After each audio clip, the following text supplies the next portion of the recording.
খুলনার বাজারে বেড়েছে মাছের দাম, সরবরাহ কমায় দাম বেড়েছে বলছেন ব্যবসায়ীরা। এ নিয়ে বিস্তারিত জানাতে নগরীর গোল্লামারী মাছ বাজার থেকে যুক্ত হচ্ছেন সহকর্মী রামিম চৌধুরী। রামিম, সরবরাহ কমার কারণ কি এবং কোন মাছের দাম কত, বিস্তারিত জানাবেন। জ্যোতিকা, আমরা লক্ষ্য করেছি যে গত কয়েকদিন ধরে কিন্তু এখানকার যে বাজারগুলো রয়েছে, বিশেষ করে মাছের বাজার, সেই মাছের বাজারের যে দাম সেটি কিন্তু ঊর্ধ্বগতির দিকেই ছিল এবং আজকেও কিন্তু তার ব্যতিক্রম কিছু দেখছি না।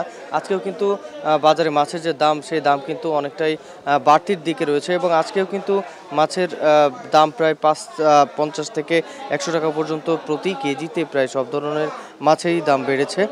এখানে ব্যবসায়ীরা আমাদেরকে যেটি বলছেন যে সামুদ্রিক মাছ সহ চাষের যে মাছগুলো রয়েছে সেই মাছের যে সরবরাহ সেটি কিন্তু অনেকটাই কমে এসেছে এবং সরবরাহ কমার কারণে এই দামের এমন ঊর্ধ্বগতি বলে জানিয়েছেন তারা। এখানে আপনি যে রুইগুলো দেখতে পাচ্ছেন, এই কেজি সাইজের যে রুই আছে সেই রুইগুলো কিন্তু 350 টাকা করে কেজি দরে আজকে বিক্রি করা হচ্ছে, যেটি কিন্তু 250 থেকে 260 টাকা করে কেজিতে বিক্রি করা হয়েছে। এছাড়াও কাতলা কিন্তু 300 টাকা করে কেজি দরে কেজি সাইজের যেগুলা।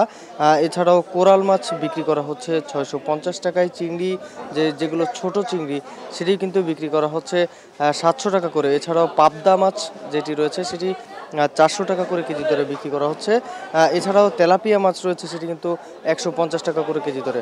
মোটামুটি এই বাজারে যে মাছ রয়েছে সেই মাছ কিন্তু পর্যাপ্ত নয় বলে জানিয়েছেন এখানকার ব্যবসায়ীরা এবং পাইকারি যে বাজার রয়েছে সেই বাজার থেকে, যেখান থেকে এখানকার যে দোকানদাররা তারা কিনে আনেন, সেই দোকানে কিন্তু সেই যে পাইকারি যে বাজারটা রয়েছে সেখানেই কিন্তু দাম বেশি।